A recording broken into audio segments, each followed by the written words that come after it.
Welcome to the Wright Family Law Divorce Podcast. I'm your host, Ellen Wright, attorney, author, entrepreneur, and motivational speaker. This is the Wright Family Law Divorce Podcast. Let's get started. Hi, welcome to episode 19 of the Wright Family Law Divorce Podcast. Today we have with us Nick Meima, who is a divorce support coach that works with individuals across the country and really across the globe, rebuilding their lives and working through a lot of the issues that come with divorce and the fallout that can happen during the process and after. So Nick, thanks so much for taking the time out to come on the podcast.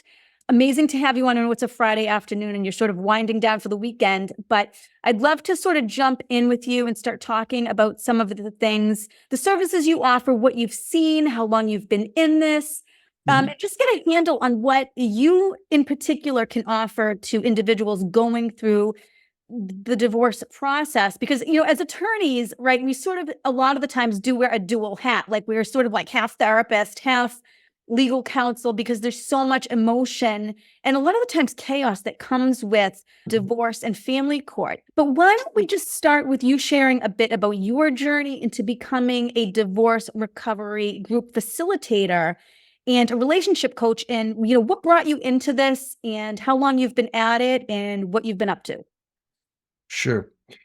So 50 years ago, I went through a master's program in marriage, family, and child counseling, and another one in gerontology, which is study of aging. And I initially, when my daughters were young, I had a career as a CEO of a large retirement community, which is very different. Although I tell people I got a PhD in psychology running that for, that retirement facility. There are 350 staff members or 375 older people under that roof. So it was a huge thing. And so lots of meetings, lots of facilitation, lots of conflict resolution of all kinds. And so, but that once I got finished with that, I went through a divorce, and I'd been married for 22 years. And I, at that point, focused a lot on what could I do differently? What could I learn from what I had contributed to the relationship not working? I joke and say it was 90% hers, but that's not true. It's like 50-50. You know, I had 100% of 50% responsibility. So I wanted to really, it was so painful for me. I felt, I describe it as crawling on the floor emotionally. And so I really did not want to go through that pain again. So I spent a couple of years on taking the 10-week program and the version that it was in Michigan, and doing, growth, human, self-growth and therapy and so forth. And eventually got to the place where I felt like I had learned a lot. Not that I haven't learned it all, but I learned a lot. And then I started prospecting. I don't call it dating, I call it prospecting.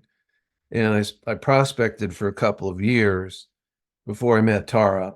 And then Tara had two children, 10 and 13 at the time. And so I became a stepfather 25 years ago. And then when '08 happened, the economy collapsed significantly in Michigan. Tara and I moved here to Boulder, Colorado, where my oldest daughter and my stepdaughter were living together. And we just started over. And so I got to wipe the slate clean of all the different things I was doing in Michigan, including group facilitation, organizational consulting, relationship work. And, it was just very diverse. Once I got here, I was able to focus almost exclusively on working with folks who are going through relationships. On my business card, it says mending, bending, or ending. So helping people repair or redefine their relationship or end it. And then if they are leaning out of the relationship or going through the relationship, that's where, that my 10-week program is really aligned to support them through that process. So synchronicity, a lot of different things came together in a precise way that I got to design this 10-week program, but a lot of life history as well. Right. Well, everyone's journey is different, and I happen to believe everything happens for a reason. And here we are. So tell us about the 10-week program and how that sort of plays into a lot of the common challenges that you see individuals facing during divorce. Like, what does that 10-week program sort of look like for people? I mean, is it a one size all cookie cutter style program? Tell us a little more about what that looks like. So it is a program that is defined. And so when people step into the program with me, they go through the 10-week process the way it's set up. And it's been tested. Originally, there was a man by the name of Bruce Fisher who happened to live here in Boulder. He initially developed the 10-week program. He died about 20 years ago. And then people who mentored me did some refining of it, and I've done some refining of it. So basically, we're stepping in together, me and my students, to look at, okay, how did we get here? And so primarily, most people come into the divorce process really with their self-worth in the toilet. And what we really highlight is it didn't just start then. Most people have issues with self-worth their whole lives. And so I call it not enoughness. One way or another, most people have have these beliefs that I'm not enough, I'm not inadequate. And so I start in the first class with addressing how do we come out of that insanity, believing that you're not enough, into the reality of that you are. And Right. so that's and then in the second class, we look at all these behaviors in childhood.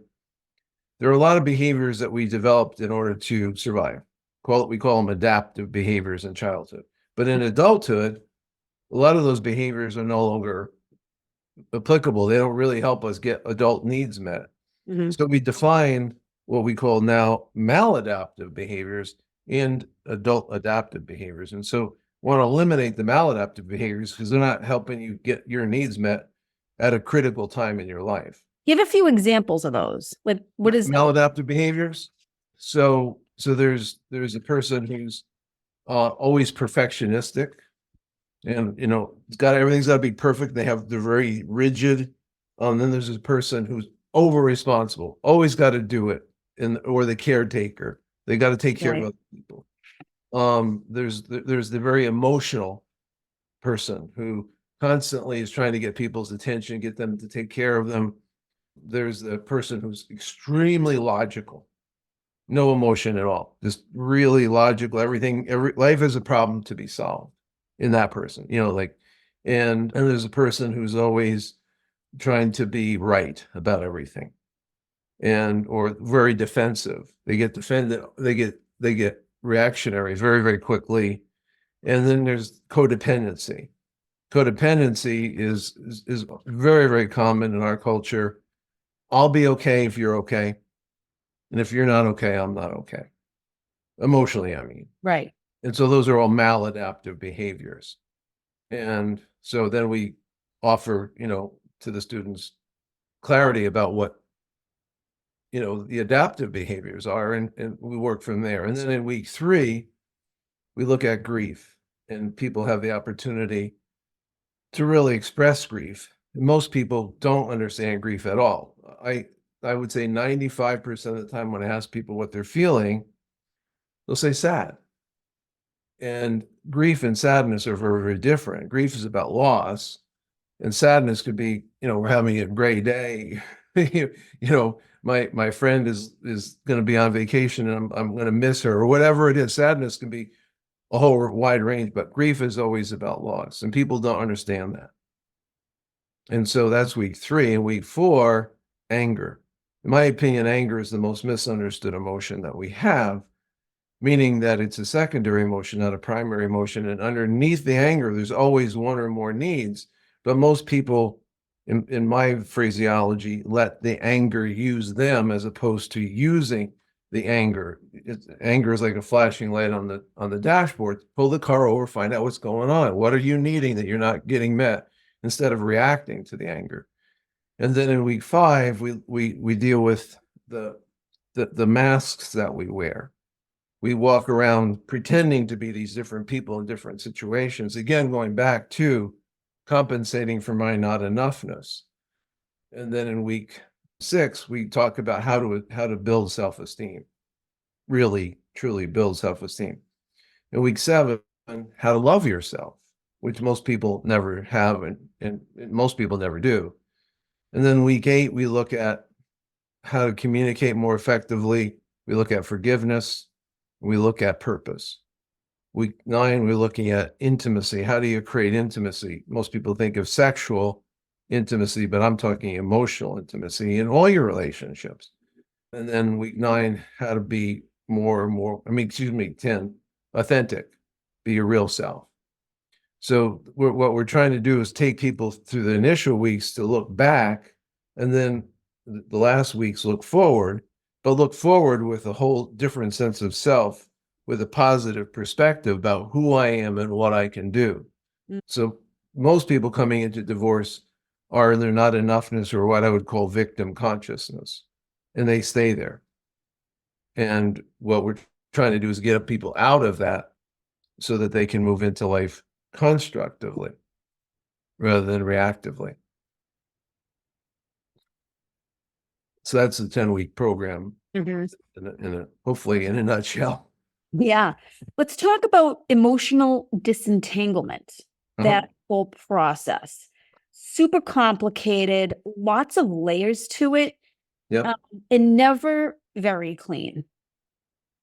How does someone start that process in the context of getting into this 10-week program? Because coming into a program, I mean, in the grand scheme of things, Nick, 10 weeks really isn't that long, right? But when you're walking into a program as comprehensive as this, with so much baggage, and you're so wound up in this, how does someone disentangle themselves enough to even undertake this?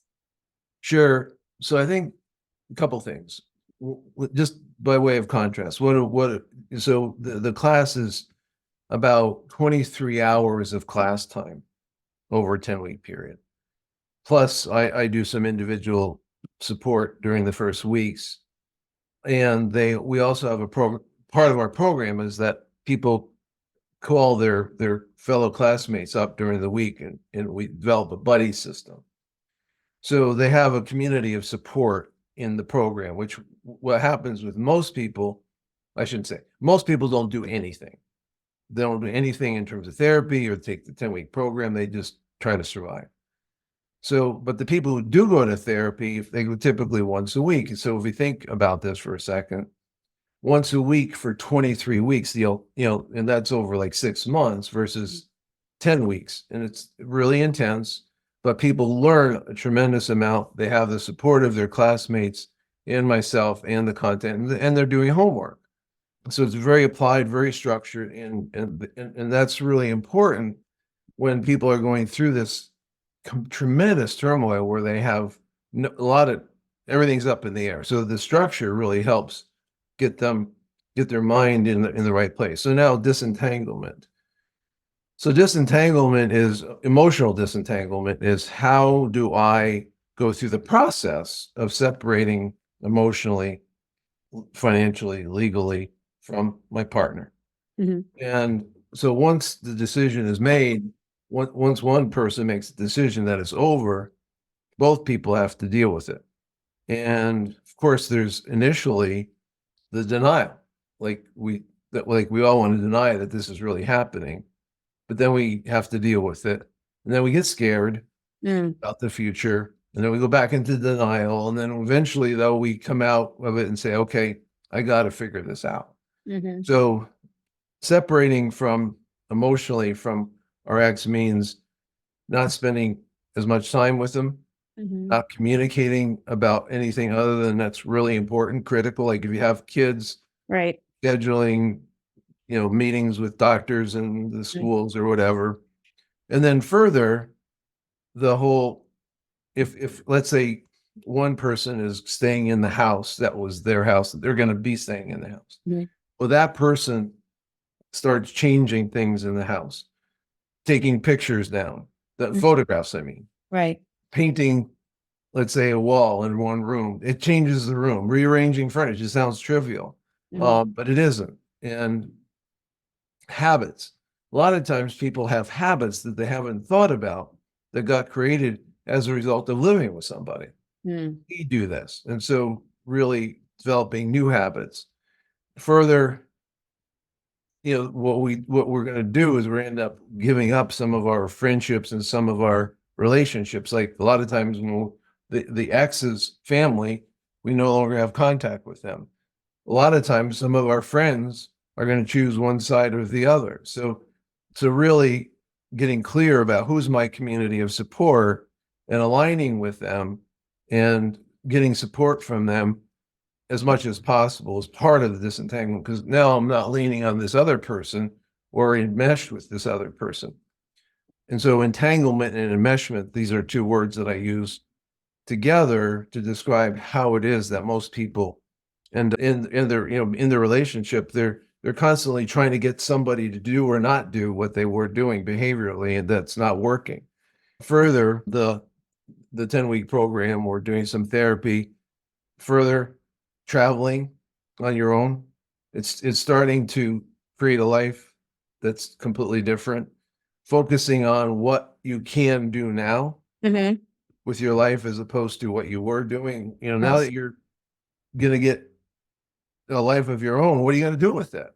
Right. And there are a lot of things that people couldn't do because they had to get the approval of their spouse or partner. Right. And you don't have to do that anymore. Okay, now what are you going to do? And so we talk about rebuilding, but I don't like it so much. The re part, because we're not going back, we're going forward. So to build your life in a new way and to imagine your life in a whole new way, I call it the doorway of divorce. If you go through it, like there can be a wonderful life in front of you if you step through it. Apropos what we're just talking about, Joseph Campbell said, we have to let go of the life we had planned in order to embrace the life that is waiting for us. So disentanglement is letting go. Right. And got to do that so that, and for most people, there isn't a life that's wonderful waiting for them. Most people, they're surviving. They're trying to find one way or another to survive because they don't get the support that they need. The vast majority of people do not get the support they need to get through the divorce process and come out more healthy, whole than they were before they were in the marriage. Right. Sometimes it's hard, when something is toxic and something is bad for you, but it's the familiarity and the comfort of the habit. Like you say, I mean, letting go, it's not as easy like you just letting go of a rope. It's almost like a maze. You have to find your way out and find that way of letting go. Very tricky. Nick, give some advice specifically on managing the mix of emotions that come with ending a relationship. Sure. So number one is identifying, it sounds obvious, but identifying what it is that I'm feeling. Now, why I say that and start there is a lot of times people will confuse thoughts with feelings. It happens all the time. I ask people what they're feeling, and they'll say, "Well, I feel like I'm a loser." Well, that's not a feeling. That's a judgment, which then leads to feelings of sadness or regret and insecurity and all kinds of other feelings. So the key thing is, what am I feeling? And are the feelings that I'm feeling based on my thoughts and beliefs, or are they based on some need of mine that's not being met? I got to pay attention to it.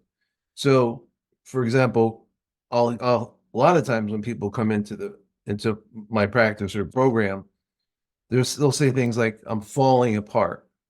I'm a wreck." Well, those are thoughts and judgments, and thinking those thoughts and having those kind of judgments will lead to painful feelings. So right away, I got to say, wait a minute, feelings are feelings, thoughts are thoughts, and unmet needs are unmet needs. We got to identify them. Right. So once we start getting a handle on, oh, I'm experiencing grief, well, that means I've got to express it somehow. Right. I'm feeling angry. A lot of people are angry a lot of the time going through a divorce.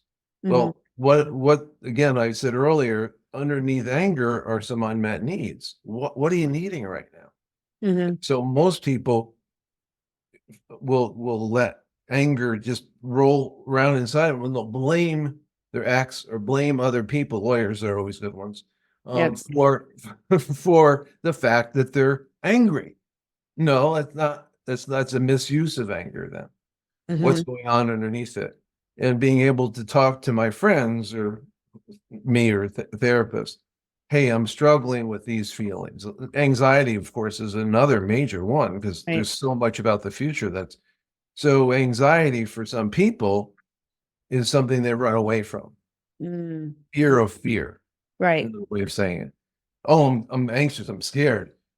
Well, no, it just okay. What are you thinking about the future that has you now feeling so anxious and being able to work through? I have this. It sounds trite. I tell everybody you are going to be able to live with whatever happens. Mm-hmm. Meaning you're going to figure it out. You're Right. going to be resourceful. If you have $100,000 or $1,000,000, one way or another, you're going to figure out how to do. And so it's an empowering thing to realize I can be resourceful. I can figure this out. And of course, you're going to have support, need to have support. Nobody gets through the divorce process emotionally intact without support. Nobody does. It's too Right. difficult. Mm-hmm. So that's a quick response. Right. Right. You know, when you go back to, the fear, it's interesting. In AA, they have this acronym for fear, expletive, F word. Fear stands for F expletive, everything and run, FEAR. Right. And it's so true. I mean, it's sort of like fight or flight. And sometimes it's easier to run from your problems than just engaging them head on. Right. But the collateral damage that follows, can be worse than anything that you would reap from the process itself. But going back to self-perception, when you had talked about I'm a loser, I'm inadequate, Right. letting, the divorce sort of speak to you. And when you're adopting these thoughts and ideas of your self-identity, how does one divorce themselves, right? For lack of a better term, from those thoughts, those skewed thoughts of self-perception. So, you might feel like a loser, but in real life, like you've got a job, you're putting 2 feet on the floor, you're meeting life's responsibilities, you don't really meet the definition of society's loser, right? But because you're going through the process and because you may have feel like you failed in your marriage, Right. how do you divorce yourself from those thoughts? So I call it conscious reprogramming. I'm starting out believing that I'm not enough, I'm inadequate, defective, not lovable, not worthwhile, don't have value. That's where most people have before the divorce, when they got married, they were believing that in the first place. So the truth is you're enough. All of us are. That's the reality. I mean, if you get that. And then I say to each person, you're a beautiful person. Physicality is not who we are, but is our essential person is beautiful.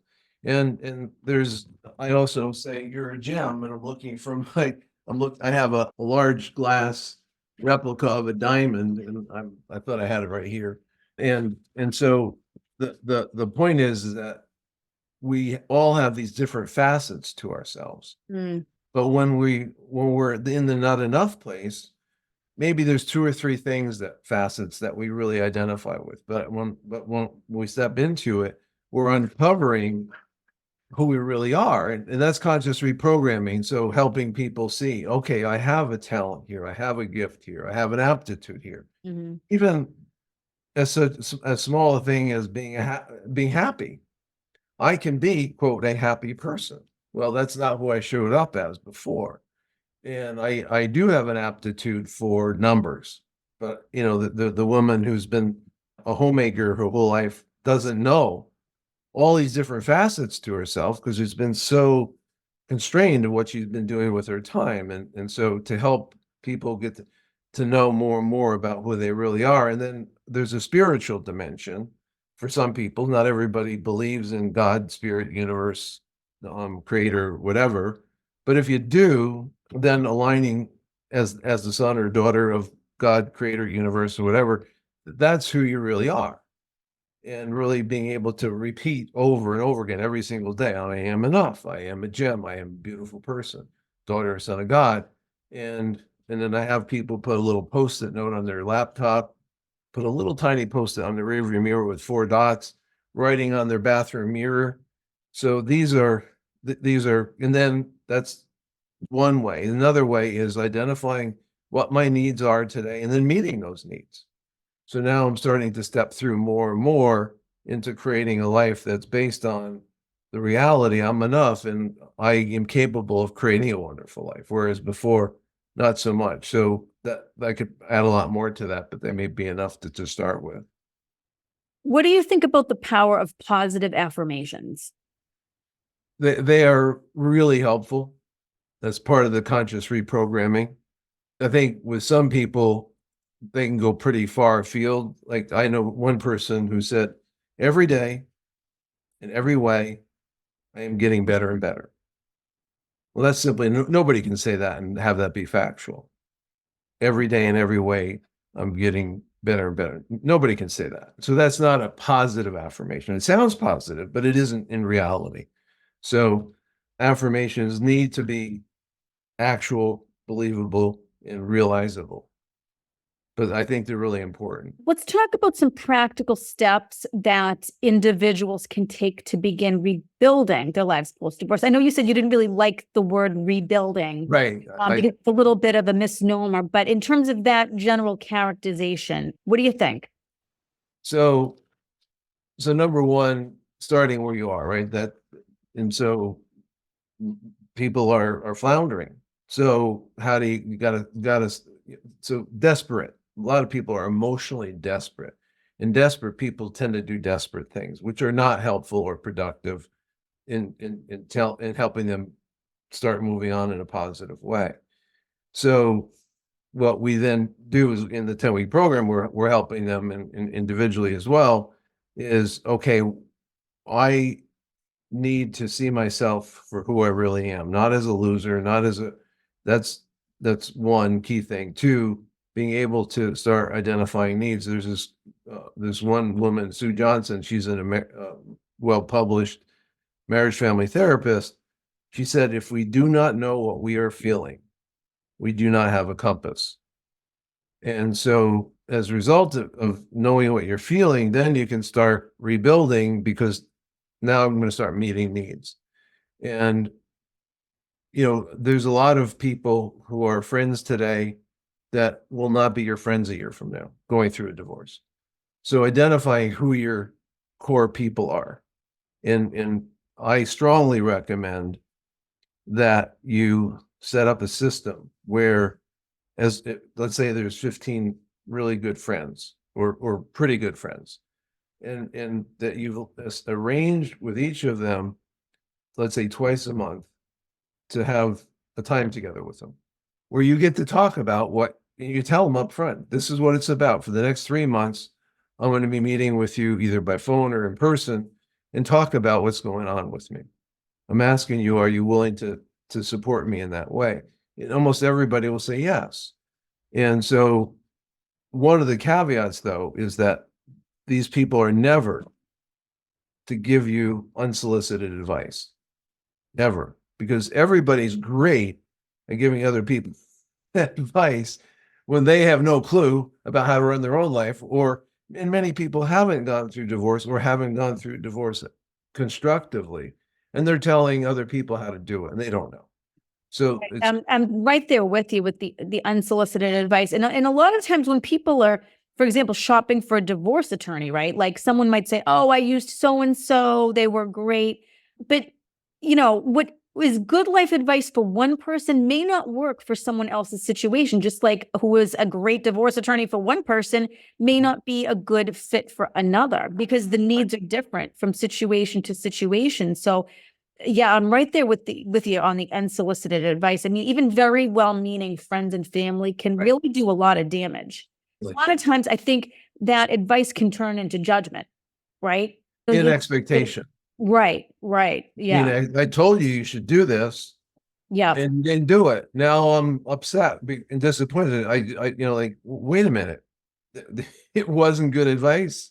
And I didn't do it because it wasn't good advice. But, but if you can cut it off before it ever happens, then that most people don't do that. They end up hearing all kinds of advice and they end up getting very confused by it. One of the simplest things is, okay, you got to go out there and start dating right away. I mean, people hear that all the time. Oh, this is the best thing that ever happened to you. Like you just found out 2 days ago you're getting divorced, and people are telling you this is the best thing. Wait a minute, this is not the best thing that ever happened to me. My life is upside down. So that's one of the key things. Is to have a community of support. right. Um, What can people do? I mean, even if you have the community of support, you've got your tribe, what Mhm. can people do to protect their mental health? Because there's so much that, gets thrown at you all at once. And someone who might have had, a propensity toward depression, towards anxiety, it can morph into other mental health conditions. What in your mind can people do to really sort of double down and protect their mental health when they're about to go through the process? or they're going through it, and sometimes going through it. I have one client, 3 years. 3 years. And so, until it's over, it's not over.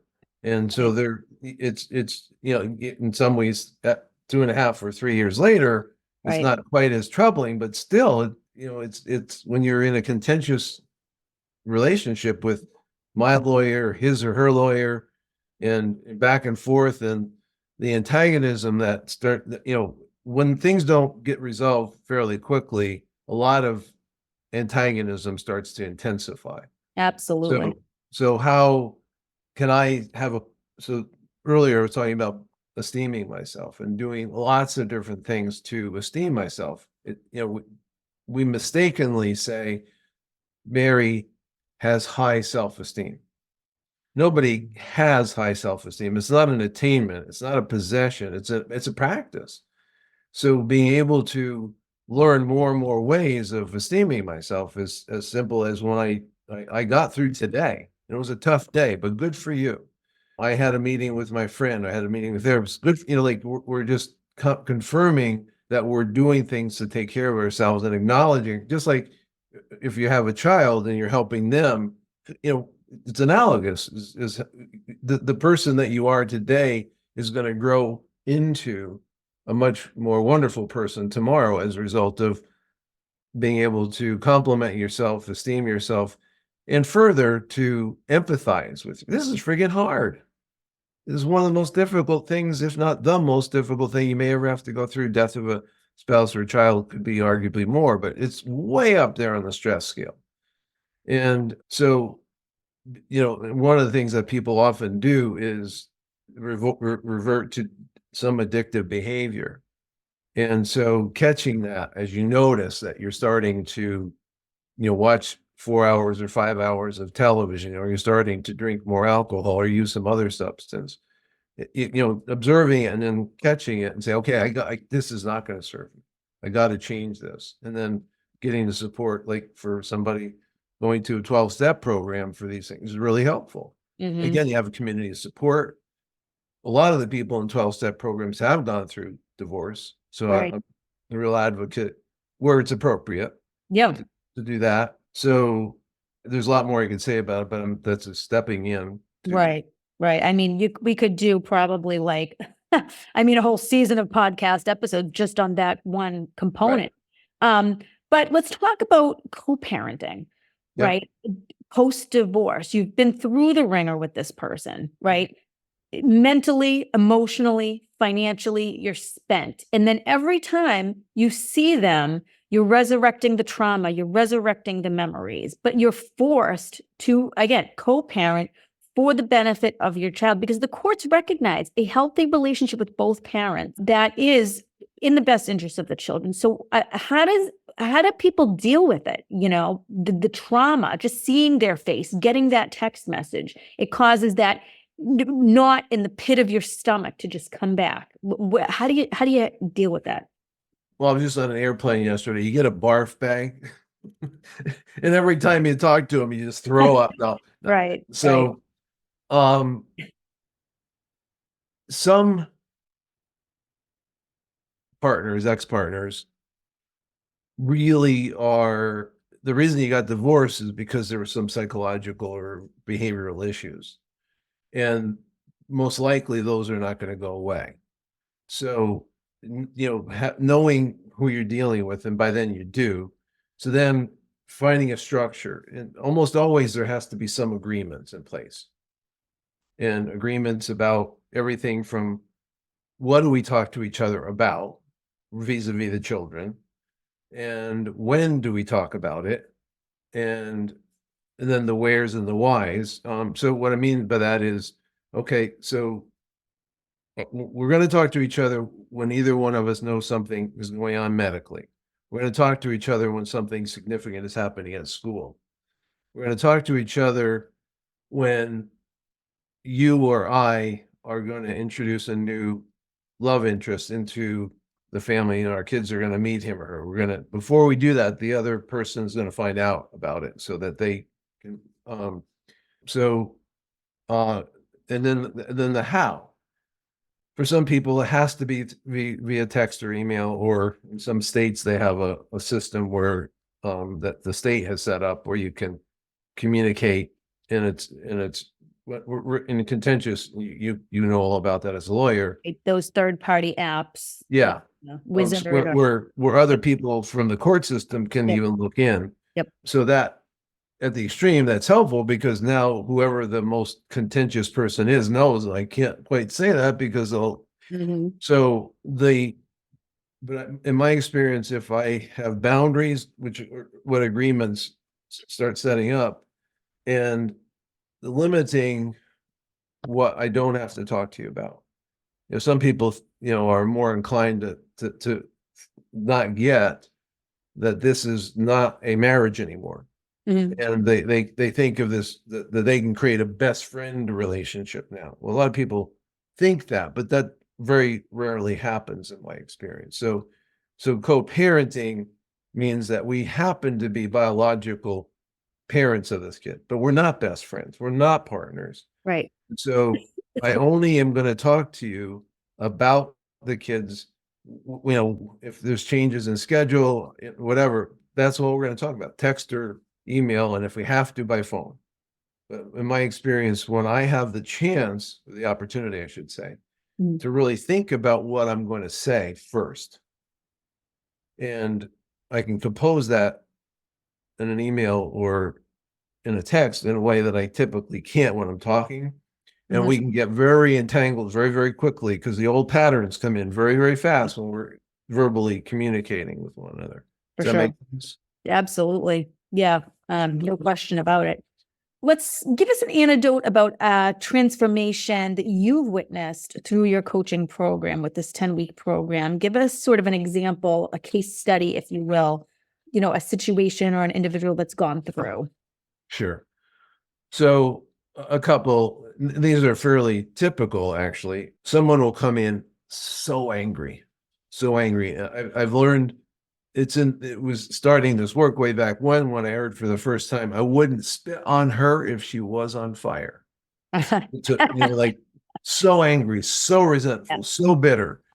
And being able to come out of the process, understanding what was underneath all that. Mm, And then coming out at the other end after 10 weeks, much more grounded, much more calm, mhm. not resentful nearly as much or bitter.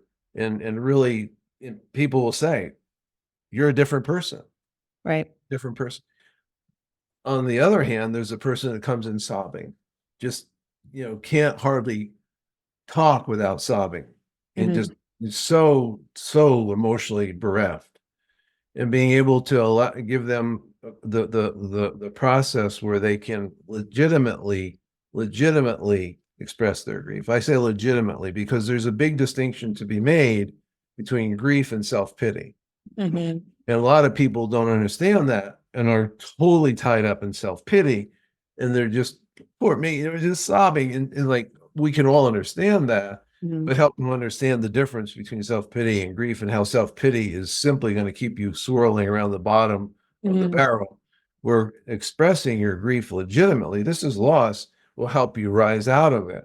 And so usually by week 5 of the 10-week program, the really angry person or the really bereft person are beginning to make that transition, and their classmates will say, wow, you're really different.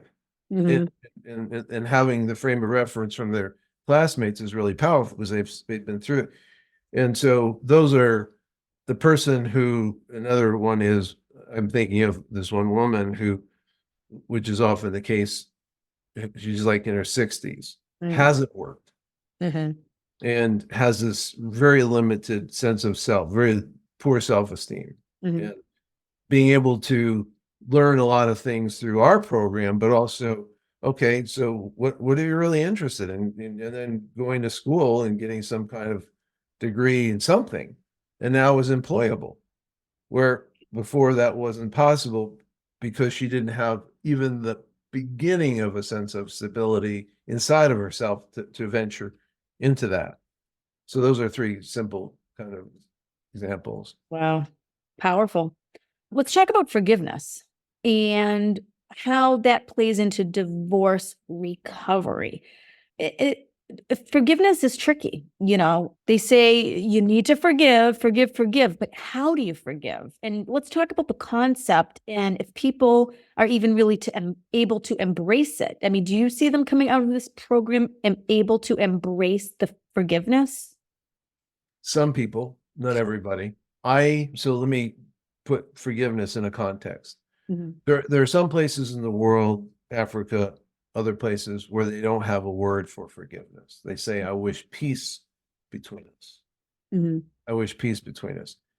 I have found that forgiveness for a lot of people is a trap. I come to you and say, Ellen, I know that I said some things and did some things that were really hurtful. Would you forgive me? Well, what we've set up is a power dynamic. I'm asking you for forgiveness. You have the power to forgive. And most of us, most people have what I call an unhealthy ego. The unhealthy ego is always trying to get more power, more love, more this, more that. Never enough, never enough, never enough. I talked about not enoughness. And so I come to you and ask you to forgive me. And you might say, sure, because a good Christian or whatever is supposed to do that, but not really, because I have power over you. Right. So, and so I'm stepping around that by saying, I wish peace between us. I mean, everybody knows what that feels like. Right. And so,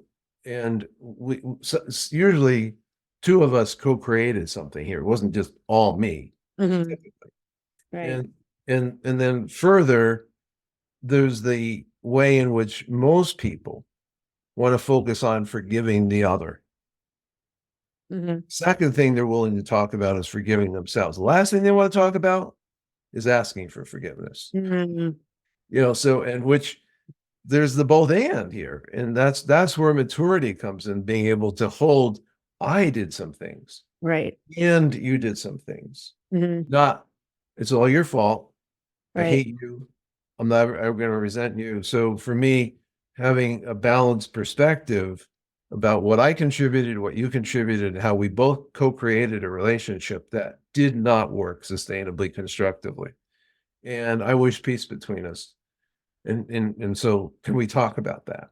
And that means I'm stepping into letting go of the immature ways in which I resent you, hate you, and blame you for the fact that I'm having these difficult challenges in my life. And most of them not about you. And so I can say more about that. Tried to be succinct about it. Yeah, I mean, no, absolutely. I mean,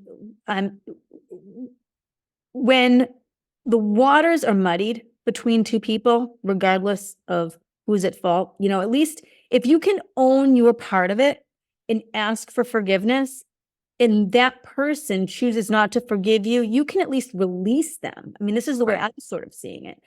I did my part. I owned it. If you don't want to forgive me, then that's between you and your higher power, God. You know what I mean? Like, you've taken your side and acknowledged your burden so you can be free.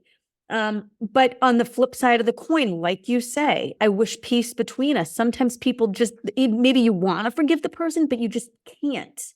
You can't, Right. you don't know how, right? And maybe in time they can find it, but maybe not. But, peace between us. I think that's an awesome sort of analogy, because no one wants war, right? I mean, maybe the proverbial narcissist, like we hear, who's constantly seeking conflict.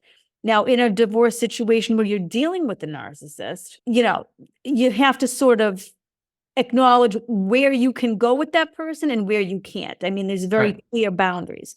So, but I mean, in narcissism, we could do a whole separate Right. cast on that. But let's talk about the first year after a relationship ends and what Uh-huh. appropriate boundaries look like. What do you think?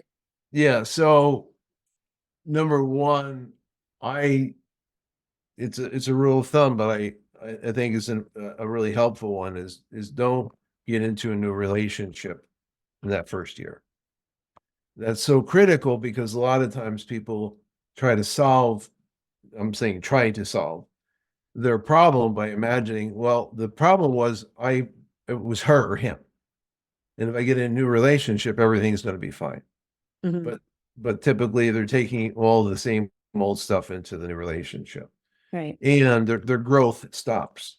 Mm-hmm. They get into a new relationship, whatever growth they were in stops because now they're all transfixed in this new relationship. And what does it take to be in it? And now we all know how we feel when we fall in love. And in my business, we say nothing competes with new sex. There's an addictive aspect to it. Mhm. And so Okay. so number one is really, and number two is if you are imagining at the end of 1 year that you're going to, I call it prospecting, not dating, Mhm. because dating has this romantic aspect to it. You don't know, you're going to meet this person for the first time. It's not a date. Right. It's a meeting. And I Right. call it prospecting because this is another thing I really urge people to do in that year. Get clear what gold looks like for them. Meaning, if I'm prospecting looking for gold, what does that look like? And so I have my criteria now, what I'm looking for, and I'm looking at across the table for me, this isn't it. This isn't it. But most people don't do that. They go into this as a date, romantic, and their hope is that this person will like them. Mhm. Less concerned about, is this person going to be a good partner? I'm looking for somebody to like me and I'm going to seduce. I don't mean sexually, but I mean emotionally. Yeah. Yeah. And so really getting clear about what you're really wanting and needing in a relationship. And most people don't don't don't do that and never will. So that's another thing. Defining what it is that you can do differently with your life in that year. I've always wanted to, what do I get to do now?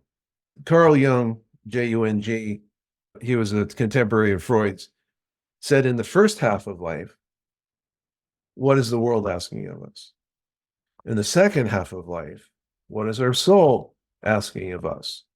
Now, he wasn't talking about soul, religious, more of a spiritual kind of sense. And what are we here for? Purpose. And so divorce affords us the opportunity to reflect on that. What am I really here to do? Mhm. And I strongly urge people in that year to really reflect on that. What am I here to do? What's the purpose? It's not whatever it was that you thought it was a year ago when you were still married. You're now in a whole different chapter in your life. Right. Strengthening relationships with really good friends and relatives, continuing to learn about what it is that you can do to heal, to transform your own life and your own personality, etc. Mhm. So I see it as a year of really retooling, if you will, Mm. in a profound way, so that Mhm. the person that you become a year later didn't exist before. Right. And So she, when go you ahead. talk about the year, what would you say, or what is your approach to helping someone who feels stuck in that healing process, right? I mean, you look at a year, and what do you say to the person who's just been in a rut, even for the year, they just can't seem to get out of? Well, in my experience, the stuck people Mm-hmm. are so deeply in their, what I call their prison cell of not enoughness. They're not enough, inadequate, defective, and they just, and so they're victims. Stuckness and victimhood tie together in my experience. And so helping people realize that they're not victims to life or to divorce or what are the circumstances, that's a mindset, it's a belief system. Viktor Frankl, if you, maybe not everybody knows him, he wrote the book Man's Search for Meaning, which is a classic, and I recommend it to everybody, divorced or not. And what he offered is that even in the most difficult circumstances, what we have available to us is the opportunity and the freedom to choose our attitude. And so people who are stuck are in victim. And Viktor Frankl in the book pointed out that a lot of people, he was in the concentration camp, Second World War. That's when this realization really came to the fore for him. It's like, wow, some people die and some people don't. And it's not about physicality. It's about beliefs, it's about mindset. Right. And so being able to say, I get to do whatever I have the opportunity to do. And in his words, what is life asking of me today? Or what is God asking of me? Well, what is it today that I can do to make this the best possible day? It's an empowered place to be. People who are stuck are in a disempowered place. And psychologically, they've been hanging out with other people who are in stuck places too, whether they're married or not. Most people are. Most people will be stuck their entire lives, in my experience. So helping people to realize, hey, you don't have to be. Here's how you get out of it. And the things that we've talked about in the 10-week program. And really, the most important thing is the mindset. I get to create a wonderful life. I get to do that. It's an opportunity. I can take it or not. But if for me, I will not. Does that make sense? No, it does. It absolutely does. Last question. Let's talk about self-care. People who are in the rut, they can't seem to get out. The first thing to go on that block of sacrifice is self-care. I'm not eating right. I can't exercise. How do I get out of my rut just enough to get self-care back in order, right? I mean, let's talk about the priorities of self-care. So you said back in order, and I'm going to suggest that for most people, that there never was an in order. Okay. And divorce intensifies that. And we talk about the divorce diet, the either not eating or eating way too much of the wrong things. So diet, exercise, rest, support, these are all critical. Massage, friendship, in the 12-step program, they have hungry, angry, lonely, tired, halt. If you're any one of those things, you're more likely to be less empowered. But I've added several more to that. If I'm confused, if I'm feeling helpless or hurt, or even hormonal, and then angry, lonely, tired, and then sad or grief, sick, stressed, or shame, any of those things, if I don't attend to them, I'm going to end up being in this place where I'm stuck. I'm not really moving forward. So it's simple. Self-care is paying attention to what do I feel, what do I need, and if I'm not feeling good about myself, to check that list that I just went over. It's like identify. Okay, I'm feeling scared, anxious. What do I got to do? What can I do to calm my thinking down? Which is it's my whole system gets all at once. So breathing sounds obvious, but meditation, but also the way that I'm thinking, real critical for self-care. And so a lot of self-care is between my ears as much as the things that I do. So that's real quick. Again, I know we have limited time, so I can elaborate on that a lot more. Yeah, no, Nick, thanks so much for coming on. So for anyone who's listening, who wants to get in touch or check you out, let's talk about your website, your program. How do they connect?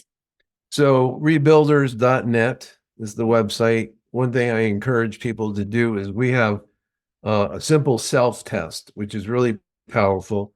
They can take it for free. They'll get the results from us for free. It'll help them evaluate where am I in the spectrum of really floundering or doing pretty well. And there may be some areas that I'm doing pretty well. For example, I may not have so much anger, but I have a lot of grief. Yep. Most people have some degree of hit to their self-esteem, and it helps. This is standardized, so it's measured against hundreds of other people going through divorce. So that's for free.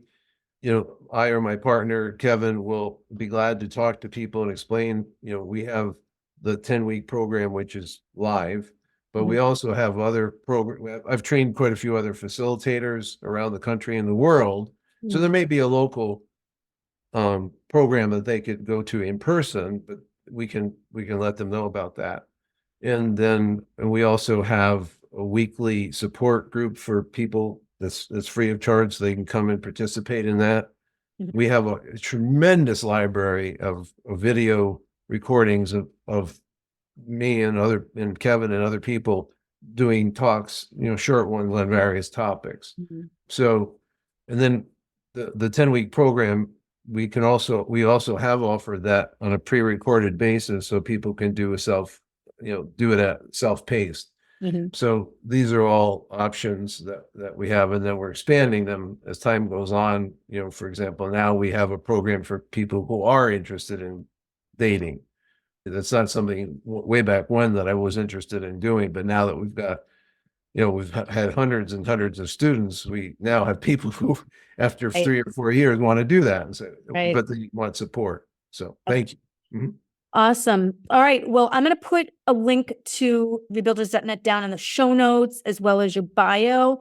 So any listeners who are interested in connecting with Nick, definitely check him out.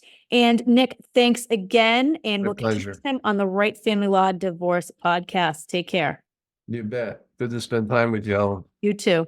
Thanks for tuning in to the Wright Family Law Divorce podcast. Remember, the information shared in our episodes is for informational purposes only and should not be considered legal advice. Stay informed. Stay empowered. This is the Wright Family Law Divorce podcast.